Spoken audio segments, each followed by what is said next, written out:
Bismillahirrahmanirrahim. Alhamdulillahirabbil alamin. Allahumma shalli wa sallim ala sayyidina Muhammadin al-Fatih lima ughliq wal khatim lima sabaq nasiril haqqi bil haqq wal hadi ila siratikal mustaqim wa ala alihi wa sahbihi haqqa qadrihi wa miqdarihi al-azim. Amma ba'du. Selamat datang teman-teman bersama saya di kajian ilmiah bersama Ahgaf Fos. Insyaallah kita akan mulai kajian ilmiah ini dengan pembahasan masalah taharah. Baik. Di sini di papan tulis ini sudah tertulis makna dari kalimat taharah itu sendiri. Taharah atau kita terjemahkan dalam bahasa Indonesia itu bersuci. Nah,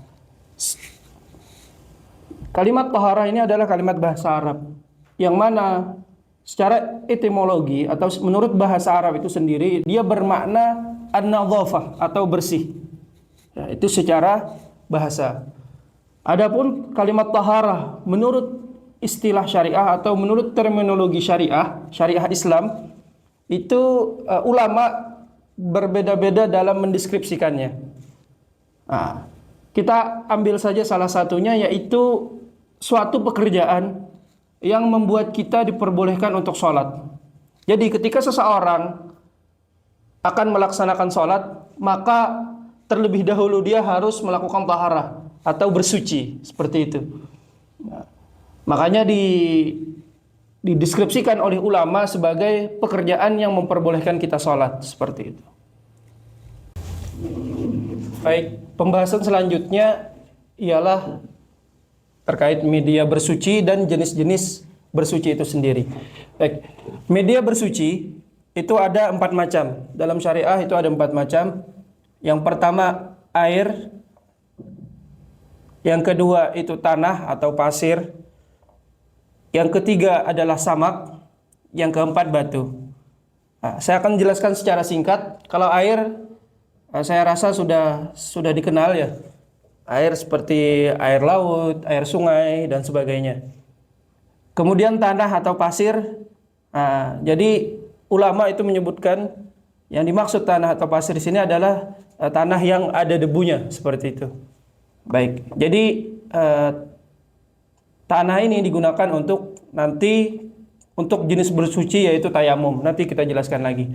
Kemudian samak. Nah, samak ini digunakan untuk menjadikan kulit, misalnya kulit binatang agar jadi suci dan dapat digunakan. Misal orang yang membuat tas dari kulit, misalnya kulit sapi yang tidak disembelih misalnya, atau kulit buaya misalnya, seperti itu. Nah, maka untuk menggunakan kulit tersebut harus melalui proses yang namanya samak. Nah, seperti itu. Adapun penjelasan terkait samak mungkin nanti akan dijelaskan di babnya. Kemudian yang terakhir adalah batu. Nah, batu ini bisa digunakan untuk istinja atau ketika seseorang tidak memiliki air setelah buang air kecil misalnya atau buang air besar, tapi dia hanya memiliki batu, maka batu bisa digunakan untuk beristinja, tentu dengan syarat dan ketentuan yang berlaku. Insyaallah mungkin akan dijelaskan di babnya. Kemudian itulah tadi media bersuci, ada 4. Nah, selanjutnya adalah jenis-jenis bersuci. Kalau di dalam kitab itu disebutkan sebagai maqasidut taharah. Kita terjemahkan saja sebagai jenis-jenis bersuci. Yang pertama ada wudu. Berwudu. Berwudu ini tentu menggunakan air. Ya, jenisnya berwudu itu medianya yang digunakan adalah air. Kemudian mandi atau kita sebut juga mandi wajib, mandi junub. Terserah penyebutannya apa. Ada banyak penyebutannya. Yang penting di sini adalah mandi wajib ya yang dimaksud di sini, yaitu untuk menghilangkan hadas besar. Seperti junub, kemudian perempuan yang selesai haid atau selesai nifas, kemudian selesai berhubungan suami istri dan lain sebagainya. Nah, ini juga menggunakan media air. Kemudian yang ketiga tayamum. Tayamum ini media bersuci yang digunakan adalah tanah. ya, tanah atau pasir tadi. Yang terakhir adalah menghilangkan najis. Menghilangkan najis ini bisa dengan air, bisa juga dengan samak tadi untuk kulit, kemudian juga bisa juga dengan batu, yaitu untuk istinja. Seperti itu. Baik.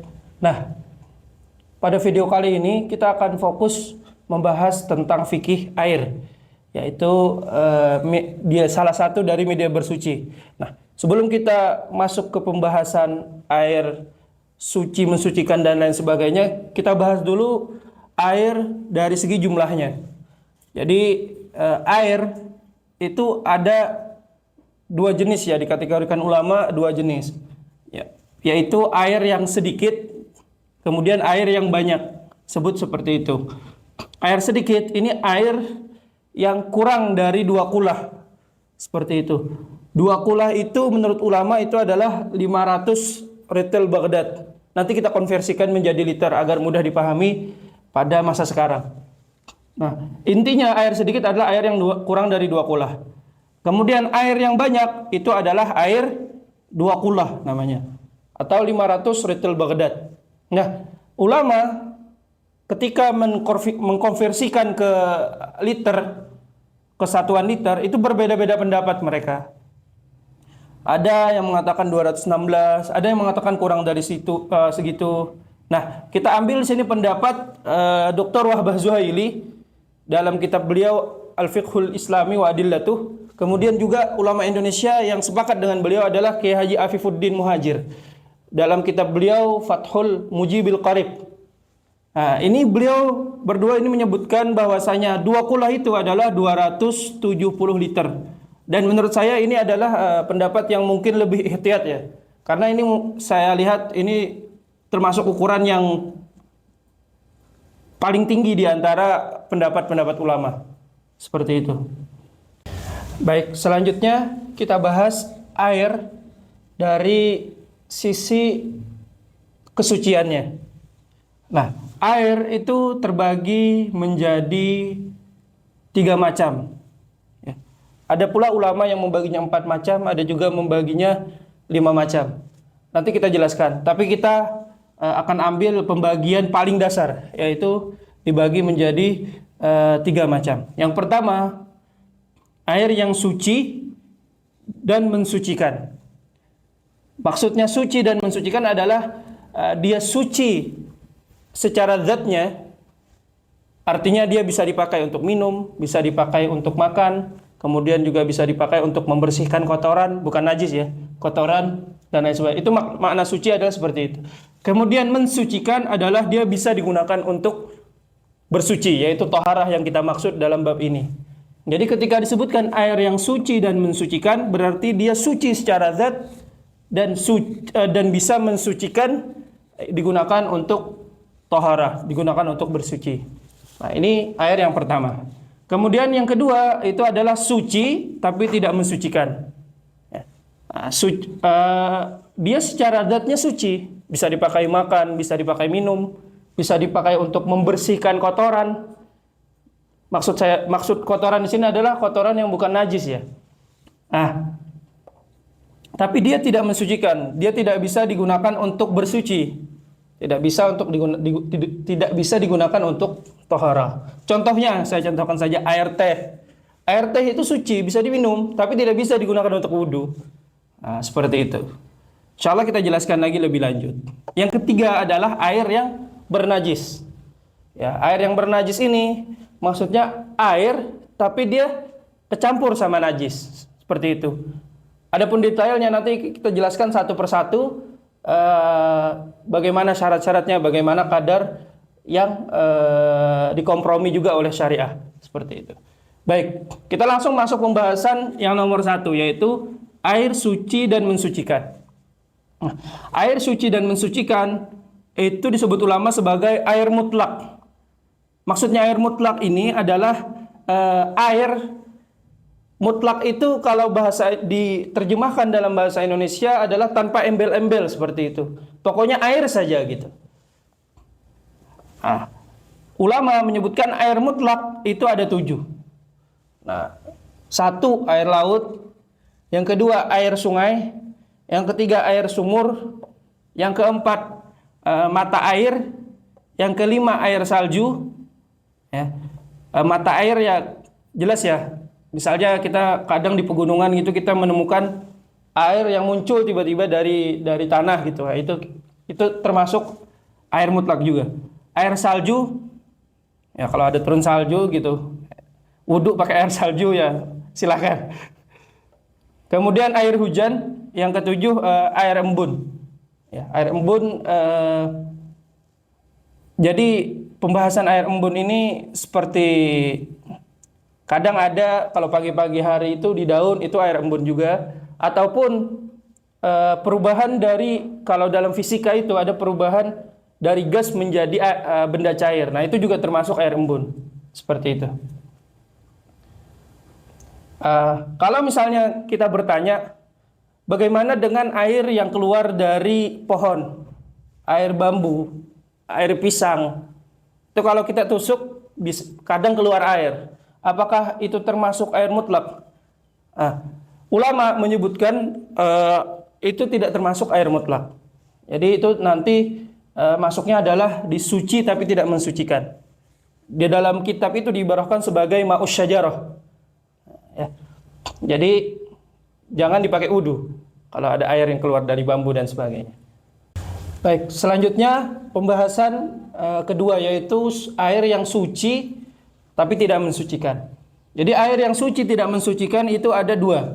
Yang pertama air yang berubah sifatnya atau disebut juga al-ma'ul mutaghayyir, air mutaghayyir. Yang kedua adalah air musta'mal.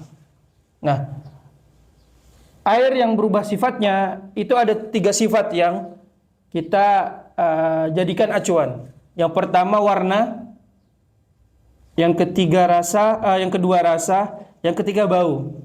Saya akan contohkan satu-satu. Misal kita punya air, tadi kita sudah membahas tentang air mutlak. Kita punya air mutlak, misal kita ambil air sungai satu cangkir. Nah, air sungai ini hukumnya adalah suci, mensucikan. Tapi ketika warnanya berubah, misal kita masukin teh ke sana atau kita masukin kopi ke sana, warnanya sudah berubah, maka tidak bisa lagi untuk dibuat bersuci. Oke. Atau kita ambil aja pewarna makanan misalnya kita masukin supaya tidak berubah yang lain sifatnya. Pewarna makanan kita masukin jadi warna merah, tidak sah untuk dibuat bersuci.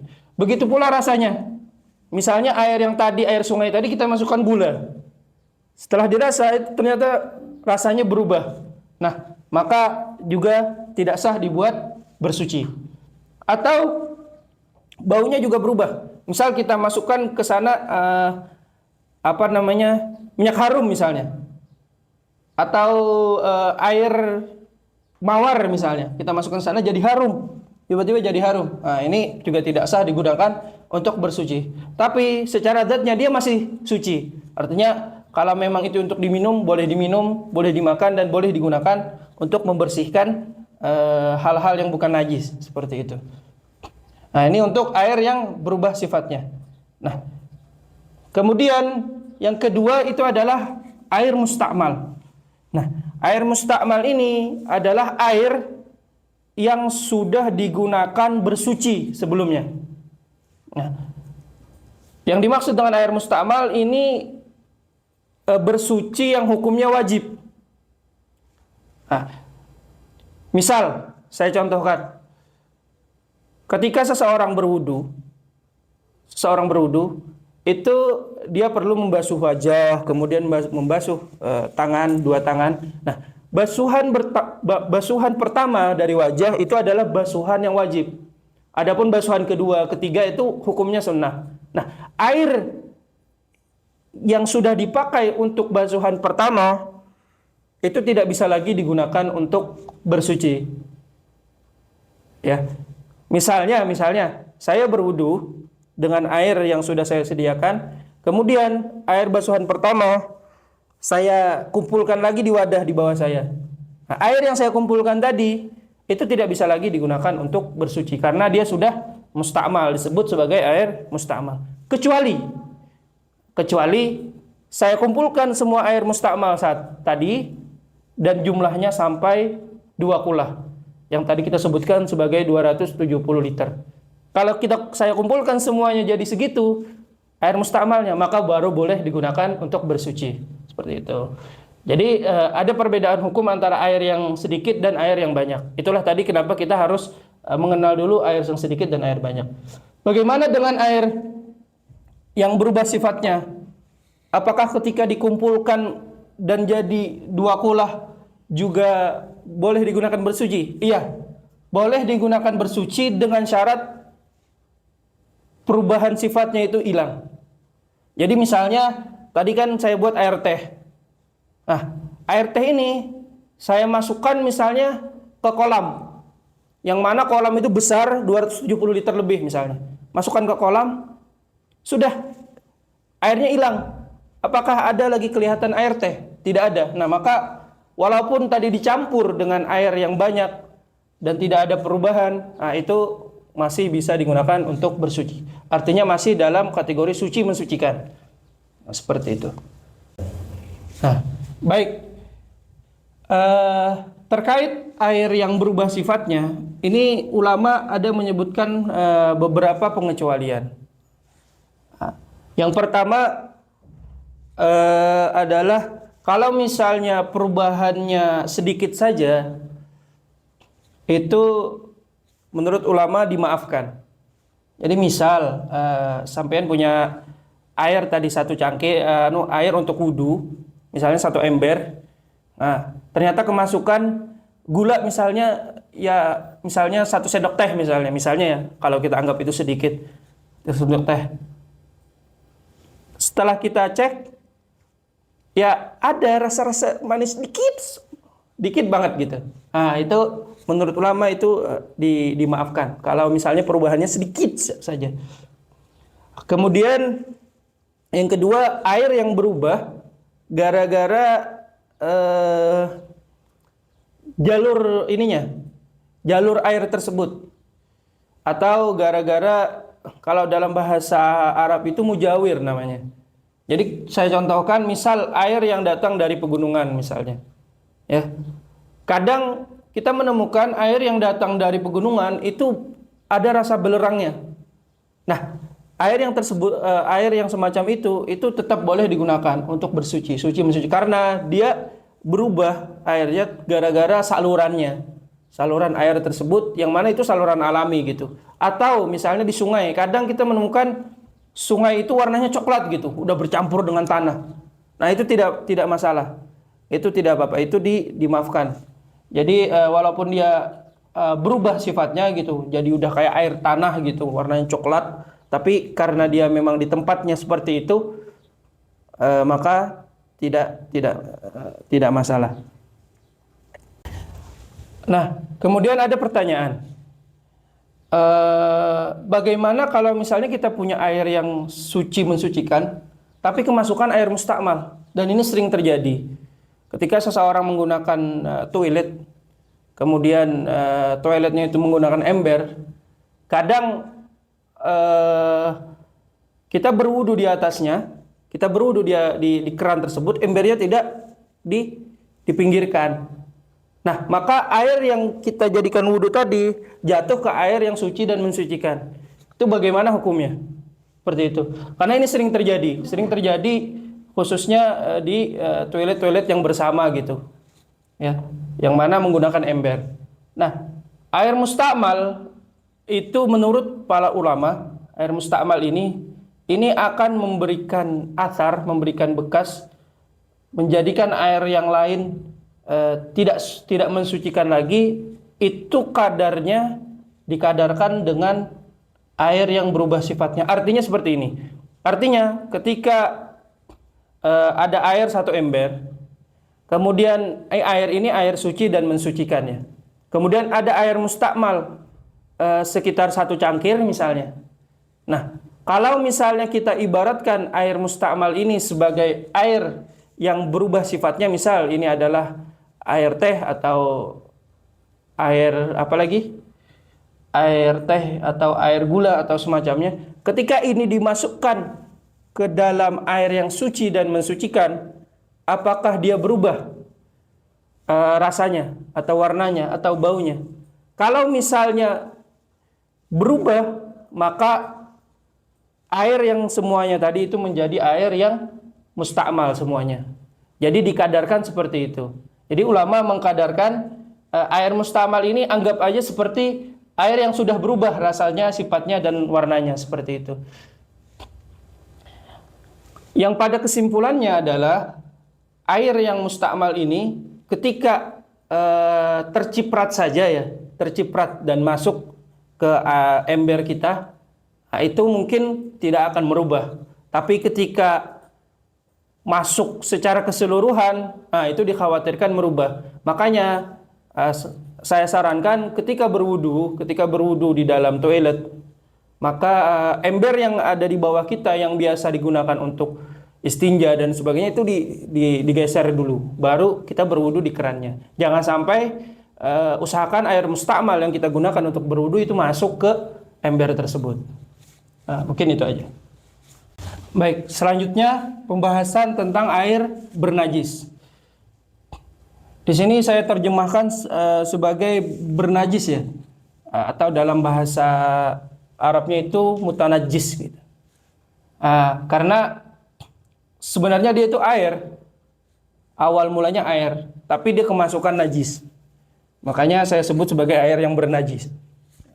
Kalau maupun diterjemahkan sebagai air yang najis terserah.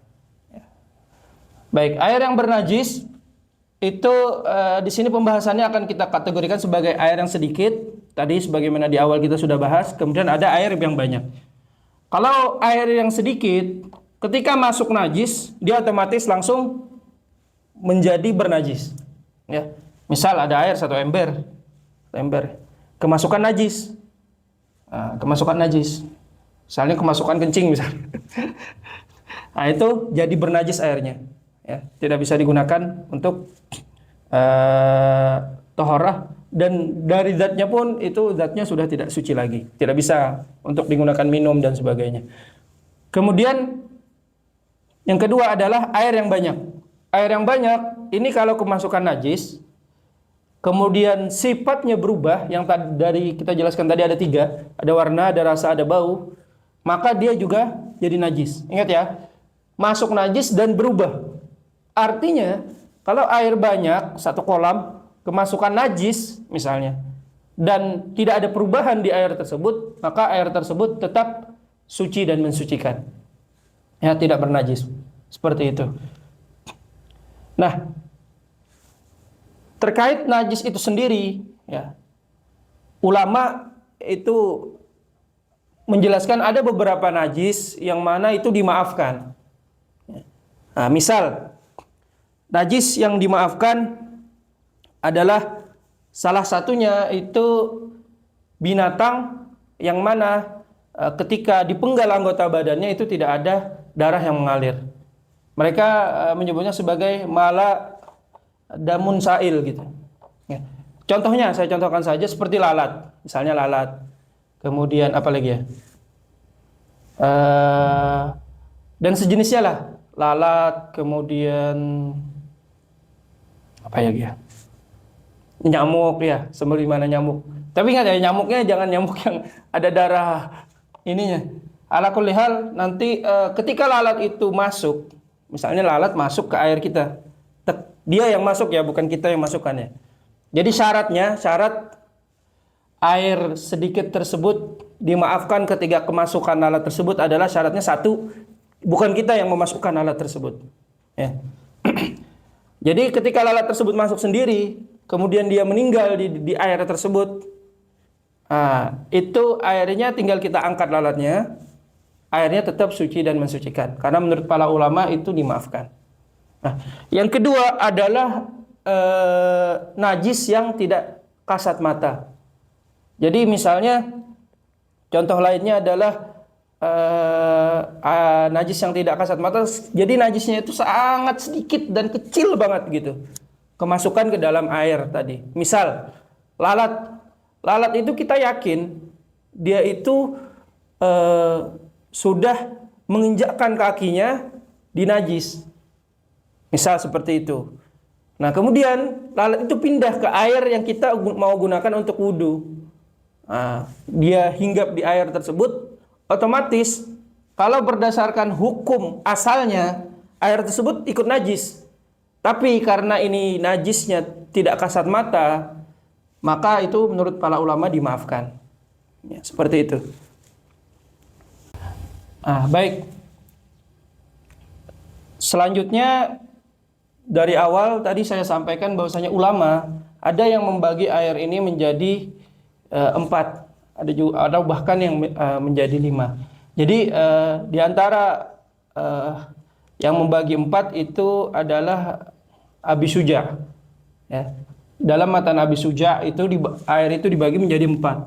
Ada satu air di sini itu disebut beliau sebagai suci, mensucikan, tapi makruh. Ya, mensucikan tapi makruh. Makruh untuk digunakan bersuci. Yaitu air ini adalah air musyammas namanya. Air musyammas. Atau simpelnya air musyammas ya. Air musyammas ini air yang diletakkan di bawah terik matahari. Jadi dia panas airnya seperti itu. Mungkin alasan beliau diantaranya adalah untuk menjadikan ini satu bagian lagi karena memang ada hadis Rasulullah terkait air musyammas. Ya, yang mana menggunakan air musyammas itu makruh. Namun pada hakikatnya ulama pun memberikan kriteria tertentu sampai dianggap itu makruh. Kriteria pertama adalah di negeri yang iklimnya itu panas. Contohnya kebanyakan negeri Timur Tengah itu iklimnya panas. Yang kedua, airnya diletakkan di wadah konduktor. Apa ya? Konduktor itu dia yang mengantar panas gitu. Jadi contohnya wadahnya besi. Atau wadahnya apa lagi? Tembaga ya. Tembaga juga mengantar panas. Pokoknya 2 syarat ini harus terpenuhi. Sehingga air itu disebut air musyammas yang digunakan hukumnya makruh. Mungkin kalau di Indonesia ini tidak akan terjadi. Karena negeri kita itu negeri yang iklimnya tropis. Jadi ini tidak terjadi. Insya Allah ini tidak terjadi. Nah, kemudian ulama juga menambahkan air yang suci tapi makruh ini adalah air yang terlalu dingin atau terlalu panas. Nah, kalau di sini mungkin di negeri Indonesia itu bakal ada gitu. Jadi kalau misalnya ada air yang terlalu dingin dan terlalu panas, maka itu makruh digunakan ya. Jadi biarkan dulu, dinginkan dulu, baru digunakan untuk bersuci. Nah, kalau misalnya air yang terlalu panas dan terlalu dingin tadi kita yakin dengan menggunakannya itu menjadi mudarat, ada menjadi efek samping ke kita, maka itu bukan lagi makruh, itu jadi haram namanya. Kalau misalnya kita yakin, ya. Jadi parameter daripada makruh ini, kalau misalnya air yang terlalu panas atau terlalu dingin tadi, kita tidak yakin dia memberikan efek, tapi airnya terlalu panas atau terlalu dingin, maka hukumnya makruh digunakan. Nah, kemudian dalam ulama juga ada membaginya ke nomor 5, ya. Nomor 5 yaitu air yang suci. Ya, suci di sini. Saya hapus saja ini ya. Air musyammas ini.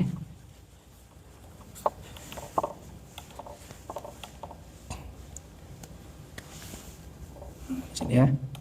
Suci, mensucikan, tapi haram. Ya. Nah, banyak air yang suci dan mensucikan tapi haram. Contoh, air yang suci dan mensucikan tapi haram, ada air curian. Airnya suci, mensucikan, tapi haram karena dia air tersebut hasil dari mencuri. Atau air apa lagi? Air yang sebenarnya wakaf tapi untuk hal yang lain. Ya, ini sering terjadi dan harap berhati-hati ketika khususnya di negeri ini ya, di negeri Timur Tengah atau di Yaman khususnya itu kita sering menemukan di samping jalan itu air mauquf lisyurb. Ya. Ketika bertulisan mauquf lisyurb atau musabbal lisyurb, maka ketika kita gunakan untuk berwudu itu hukumnya haram. Karena mauqufnya bukan untuk berwudu, bukan untuk bersuci, dia mauquf lisyurub. Ya. Jadi perlu diperhatikan dan hati-hati. Nah. Kemudian apa lagi? Ada banyak lagi contoh dari air yang haram. Air yang ya, itu sementara itu contohnya. Pokoknya air yang didapatkan dengan cara yang haram. Tapi pertanyaannya apakah wudunya sah? Iya, wudunya sah tetap karena dia menggunakan air yang suci, mensucikan. Makanya kalau saya pribadi ini masalah haram, masalah makruh, ini sebenarnya permasalahan yang dari sisi lain seperti itu. Karena untuk menjadikan apakah wudu atau bersuci itu sah atau tidak cukup dengan 3 pembagian ini. Adapun masalah makruh, masalah haram itu adalah sisi lain daripada air tersebut, bukan dari zatnya itu sendiri. Nah, misal tadi seperti air makruh karena memang dia terlalu panas atau terlalu dingin. Dia haram, kenapa? Karena memang airnya didapatkan dengan cara mencuri, seperti itu. Bahkan disebutkan ulama terkait air makruh ini ada banyak ya. Di antaranya air yang ada di sumur kaum Tsamud. Ya, itu juga dikatakan makruh kita menggunakan wudu itu. Kemudian ada juga air yang dibacakan sihir untuk Rasulullah di zaman beliau. Mungkin ada nggak tahu saya lokasinya di mana. Jadi di sumur itu juga makruh menggunakan airnya. Seperti itu. Disebutkan banyak dari para ulama. Tapi walhasil itu adalah tempat-tempat tertentu yang disebutkan para ulama makruh menggunakan air tersebut. Nah, pertanyaan, apakah boleh berwudu menggunakan air Zam-Zam? Ya. Nah, air Zam-Zam itu kita ketahui itu air yang sangat mulia. Nah, menurut para ulama bersuci dengan air Zam-Zam itu sah dan tidak makruh, ya boleh-boleh saja. Untuk masalah berwudu. Nah, kemudian kalau untuk beristinja, itu ulama mazhab kita itu menyebutkan makruh hukumnya. Karena air Zam-Zam itu air yang mulia. Jadi sebisa mungkin untuk tidak menggunakannya untuk beristinja ya. Nah, cuma sekali lagi saya ingatkan lagi tetap hati-hati dalam menggunakan air Zam-Zam. Apalagi yang ada di Mekah atau di Haramain di Madinah gitu. Karena kadang di sana bertuliskan al-ma'u lisyurbi gitu. Jadi teman-teman kalau misalnya menggunakan air Zam-Zam kemudian di sana ada tulisannya al-ma'u lisyurbi, saya sarankan untuk tidak menggunakannya selain untuk minum gitu. Khawatirnya air tersebut itu diwakafkan untuk minum. Makanya kita kalau mau hati-hati ketika bertulisan al-ma'u lisyurbi jangan digunakan untuk wudu dan sebagainya ya. Contoh lain juga sama ketika kita kumpulan, urunan ya bahasanya, urunan bareng-bareng untuk membeli air minum misalnya. Nah, air itu kita urunan untuk air minum. Ketika kita gunakan untuk hal lain seperti cuci tangan misalnya di sana, apalagi berwudu, itu hukumnya bisa jadi haram. Kalau misalnya semua yang urunan itu tidak ridho. Ya, makanya hati-hati air sakan itu yang digunakan untuk kita urunan untuk minum, kita kumpulan untuk minum itu jangan sampai sebisa mungkin kita gunakan untuk hal selain minum. Dah, mungkin itu saja. Baik, alhamdulillah itulah tadi sekilas pembahasan terkait fikih air ya, yang mana air merupakan salah satu media untuk bersuci. Mungkin itu saja yang dapat saya sampaikan pada pertemuan kali ini.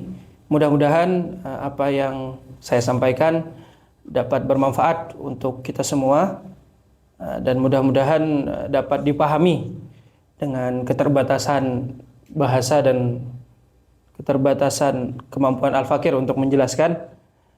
Mudah-mudahan bermanfaat untuk kita semua. Amin ya rabbal alamin. Mohon maaf atas segala kesalahan dan kekurangan.